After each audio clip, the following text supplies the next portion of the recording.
Dear student, आज हम कुछ आकृतियों के बारे में जानेंगे। ठीक है, आप लोगों ने पहले भी पढ़ा है, तो इसके बारे में कुछ सामान्य जानकारियां हैं जो हमें मालूम होना जरूरी है। कुछ बेसिक चीज़ें हैं। ठीक है, तो ये इसकी जानकारी अगर हम होगी तो हम इस पे डिपेंड सवाल जो भी पूछे जाएंगे तो हम उनको आसानी से हल कर सकते हैं। जैसे आयत, आयत के बारे में क्या जानते हैं हम? आयत में क्या होता है, लंबाई होती है और चौड़ाई होती है। इस तरीके से बनता है आयत। ये क्या कहलाती है, लंबाई, और ये क्या कहलाती है, चौड़ाई। ठीक है, इसको क्या मान लें यदि हम ए और इसको क्या मान लें बी, तो आयत का क्षेत्रफल हो जाएगा, आयत का क्षेत्रफल क्या हो जाएगा, लंबाई गुणित चौड़ाई। लंबाई को ए माना है और चौड़ाई को बी माना है, तो ए गुणित बी, या एल भी लिख सकते हैं। लेंथ और ब्रेथ, चौड़ाई को बी लिख सकते हैं तो एल गुणित बी हो जाएगा, ऐसा भी लिख सकते हैं। तो आयत का जो क्षेत्रफल है लंबाई गुणित चौड़ाई अर्थात ए गुणित बी। फिर पढ़ेंगे हम आयत का परिमाप। आयत का परिमाप ये क्या होता है, दो कोष्ठक लंबाई धन चौड़ाई, अर्थात दो कोष्ठक या गुणित लंबाई क्या है ए और चौड़ाई क्या है बी, दो कोष्ठक ए प्लस बी। तो ये चीजें आयत में है। और क्या है आयत में, आयत में जो है आमने सामने की भुजाएं कैसी होती हैं, आपस में बराबर होती है। ये भुजा अगर ए है तो ये भुजा भी क्या हो गई ए, ये भुजा अगर बी है तो ये भुजा भी क्या हो गई बी। फिर ये जो हमने पढ़ा ना भी आयत का परिमाप, दो कोष्ठक ए प्लस बी, ये वास्तव में परिमाप होता क्या है ना। परिमाप का अर्थ होता है सभी भुजाओं का योग। किसी का भी परिमाप हो, आयत का परिमाप, वर्ग का परिमाप, है ना। जैसे ये क्या है, हमारे पास आयत है, तो आयत का परिमाप से तात्पर्य क्या है, परिमाप, परिमाप मतलब सभी भुजाओं का योग। ये भुजा क्या है, हमारे पास ए है, प्लस ये भुजा ये क्या है बी है, प्लस यहाँ पे आ जाए हम, क्या है ये ए है, प्लस ये क्या है बी है। तो ए plus B plus A plus B, इस तरीके से लिख लिया हमने। और ए जुड़ के क्या हो जाएगा, ये 2a, और b प्लस बी क्या हो जाएगा 2b। इस तरीके से दो उभयनिष्ठ निकालेंगे तो a प्लस, यही फार्मूला निकल के आ जाएगा आयत का परिमाप, दो गुणित ए प्लस बी। तो ये आयत के बारे में था। ठीक है, इसके बाद वर्ग इसी से मिलता जुलता है।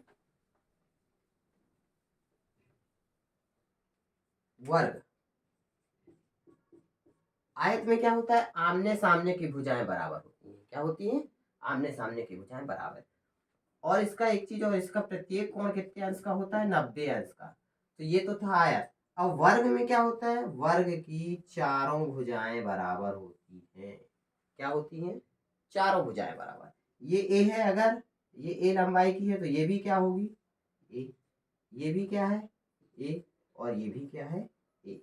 तो वर्ग का क्षेत्रफल, जैसे अभी अपन ने पढ़ा ना आयत का क्षेत्रफल क्या पढ़ा, लंबाई गुणित चौड़ाई। वर्ग का क्षेत्रफल लंबाई गुणित चौड़ाई, लेकिन लंबाई भी क्या है यहाँ पर ए है, चौड़ाई भी क्या है ए है, तो क्या लिखेंगे इसको ए गुणित ए, अर्थात ए स्क्वायर। तो वर्ग का क्षेत्रफल ए स्क्वायर, या इसको अपन भुजा का वर्ग भी लिख सकते हैं। एक भुजा है ए और उसका क्या लिख दिया वर्ग। ठीक है, फिर पढ़ेंगे हम वर्ग का परिमाप। क्या पढ़ेंगे, वर्ग का परिमाप। अभी बताया मैंने आयत में परिमाप का तात्पर्य सभी भुजाओं का योग। सब भुजाओं को अब हमने क्या किया था, यहाँ जोड़ दिया था a plus B plus A plus B, यहाँ पर भी वही करेंगे। वर्ग का परिमाप सभी भुजाओं का योग, a plus A plus A plus A plus A plus A plus A, क्या आ जाएगा, ये जोड़ देंगे तो 4a, अर्थात 4 गुणित ए क्या है, भुजा की लंबाई है, 4 गुणित भुजा की लंबाई। इस तरीके से ये क्या हो गया, वर्ग का परिमाप। और इसमें भी प्रत्येक कोण कितने अंश का बनेगा, 90 अंश का। किसका बनेगा, चारों 90 अंश के कोण बनेंगे, और इसमें भी 90 अंश के कोण बनेंगे। तो ये आयत और वर्ग के बारे में कुछ जानकारियां थी। थोड़ा सा और आगे देखें हम।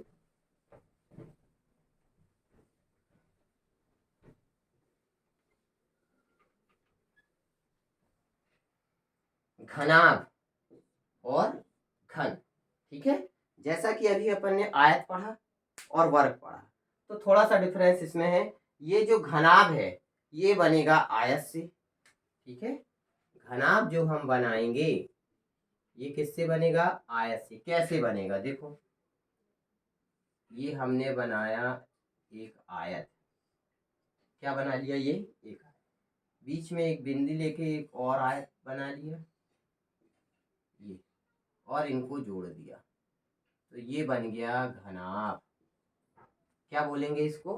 घनाभ। अब यहाँ पर जैसे कि ये अपना कमरा हो गया है ना, तो ये भी किस आकार का है? घनाभ के आकार का है। इसमें क्या क्या होती है? लंबाई होगी, चौड़ाई होगी, और कितना ऊंचा है हमारा कमरा, ऊंचाई भी होगी। मतलब इसमें तीन चीज आ गई।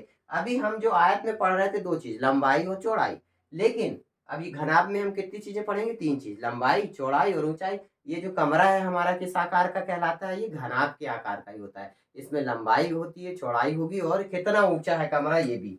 तो हमने माना इसकी जो लंबाई है क्या मान ली? ए। चौड़ाई क्या मान ली? बी। और इसकी जो ऊंचाई है वो क्या मान ली हमने? सी। तो अब हम आगे पढ़ेंगे घनाभ का आयतन। क्या पढ़ेंगे? घनाभ का आयतन, मतलब कितना इसमें सामान रख सकते हैं या कोई भी चीज है ना। तो इसका घनाभ का आयतन हो जाएगा लंबाई गुणित चौड़ाई गुणित ऊंचाई, अर्थात ए गुणित बी गुणित सी। और फिर क्या पढ़ेंगे अपन? घनाभ का संपूर्ण पृष्ठ। ये क्या हो जाएगा? 2ab plus bc plus ca। इस यहाँ पर भी दो फार्मूले निकल के आए, एक तो घनाभ का आयतन और दूसरा घनाभ का संपूर्ण पृष्ठ। फिर आते हैं हम घन में। किसमें आते हैं? घन। ये जो घनाभ बनाया था हमने, ये किससे बनाया था? आयत से। किससे बनाया था? आयत से। अब दूसरा घन बनाना है हमको, तो घन किससे बनाएंगे अपन? आयत के साथ क्या पढ़ा था? वर्ग पढ़ा था। तो अब जो घन बनाएंगे हम, ये वर्ग से बनाएंगे। बनेगा ऐसे ही, देखो ये बनाया हमने एक वर्ग। ठीक है, क्या बनाया? एक वर्ग। ये बीच में बिंदु लेके ये क्या बना दिया? एक और वर्ग, और इनको जोड़ दिया। इस तरीके से ये जो आकृति बनी इसको क्या बोलेंगे हम? घन। और ये किसकी आकृति बनी थी? ये घनाभ की आकृति बनी थी। अब जैसा कि वर्ग में पढ़ा, वर्ग की चारों भुजाएं बराबर होती हैं। स्वाभाविक सी चीज है, ये घन जो है ये वर्ग से बन रहा है, इसकी भी सभी भुजाएं बराबर होगी। मतलब कि लंबाई भी क्या मानेंगे हम? ए। चौड़ाई क्या मानेंगे? बी नहीं मानेंगे, इसको भी क्या मानेंगे? ए। और ऊंचाई क्या मानेंगे? यहाँ लंबाई चौड़ाई ऊंचाई अलग अलग मानी थी घनाभ में अपन ने, ए बी सी, लेकिन यहाँ पर लंबाई भी है, चौड़ाई भी है, और ऊंचाई भी ए। तब क्या फार्मूला बनता है? देखो, ये घन का आयतन था, ये घनाभ का आयतन था। अब हम यहाँ पर किसका आयतन निकालेंगे? घन का आयतन। ये किसका आयतन था? घनाभ का आयतन। लंबाई गुणित चौड़ाई गुणित ऊंचाई, तो घन का आयतन भी वही होगा, लंबाई गुणित चौड़ाई गुणित ऊंचाई।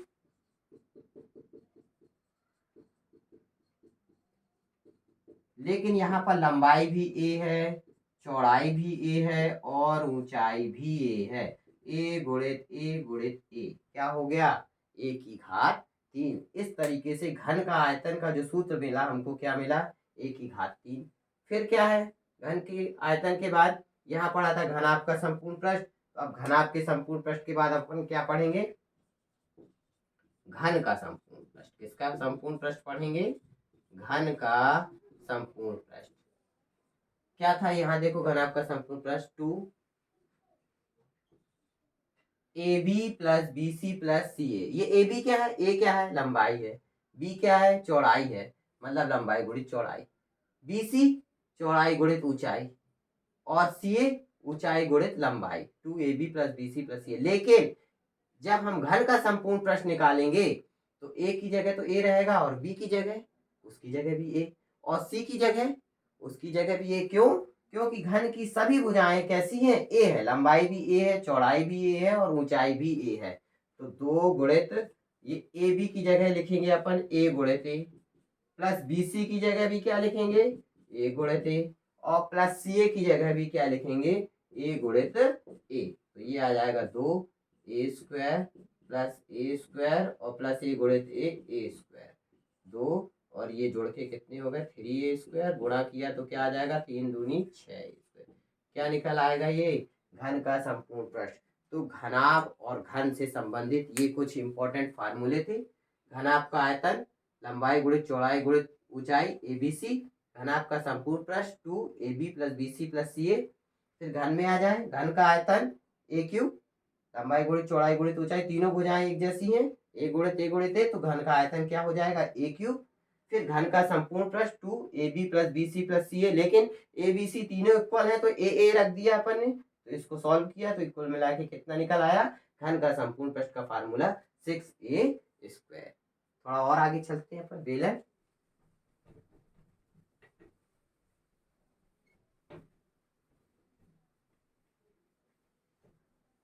ये आकृति कैसे बनती है इसकी, ठीक है, बेलन की। देखो यहाँ पर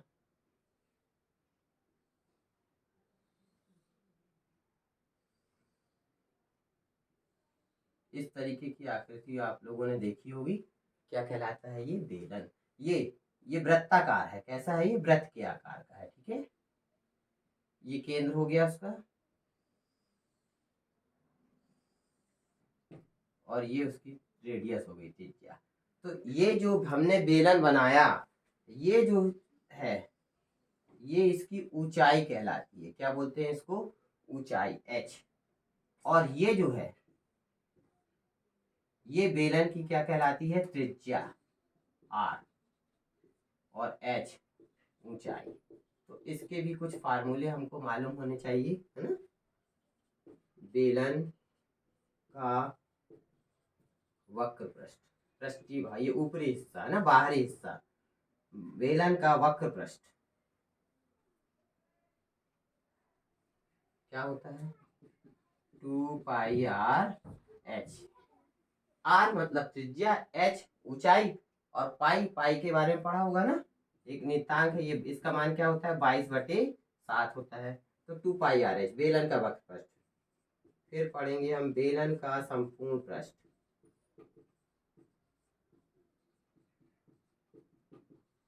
2πr/r+h।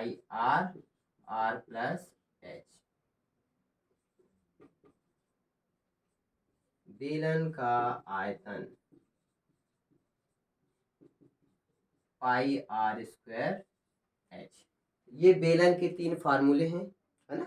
ये फार्मूले हमको मालूम होना चाहिए। बेलन का वक्र पृष्ठ 2πr/h, बेलन का संपूर्ण पृष्ठ 2πr/r+h, और बेलन का आयतन πr²h। r और h क्या होते हैं ये भी मालूम होना चाहिए। r जो है उसकी त्रिज्या होती है, और h जो है वो क्या कहलाती है, ऊंचाई कहलाती है। तो ये बेलन हो गया। फिर एक और आकृति शंकु के बारे में पढ़ेंगे।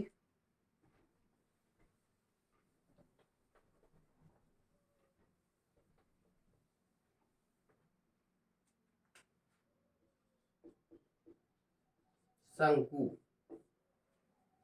आप लोगों ने वो देखा होगा जोकर टोपी पहना रहता है ना, उसकी आकृति कुछ इसी तरीके से होती है, इस तरीके से शंकु के रूप की। किस रूप की रहती है, शंकु के रूप की। ये ठीक है, ऐसे जोकर की टोपी रहती है ना।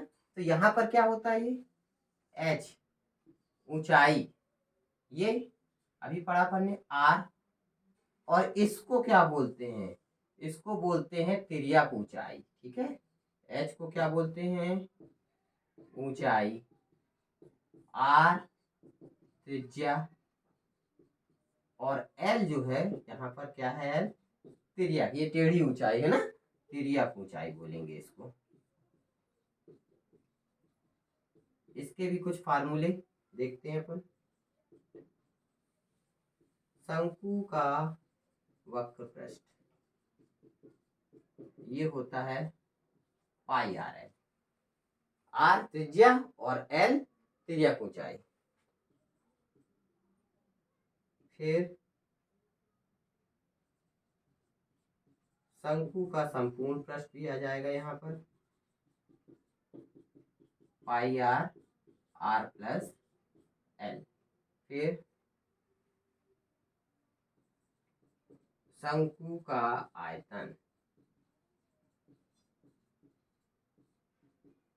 1/3 पाई आर स्क्वायर एच। तो शंकु से रिलेटेड ये कुछ फार्मूले हैं, ठीक है। आर त्रिज्या है और एच ऊंचाई है, तो ये कुछ सूत्र पढ़े हमने, है ना। आयत के बारे में, घनाभ के बारे में, घन, बेलन और शंकु, तो इनको आप अच्छे से पढ़ लीजिएगा। अपन और कुछ सवाल देखेंगे इससे, तो ये अगर फार्मूले मालूम होंगे तो इस पे डिपेंड क्वेश्चन को हम आसानी से हल कर सकते हैं। फिर आगे हम देखते हैं कुछ नेक्स्ट वीडियो में। वीडियो अगर अच्छा लगा हो तो इसे लाइक और शेयर कीजिएगा। फिर मिलते हैं।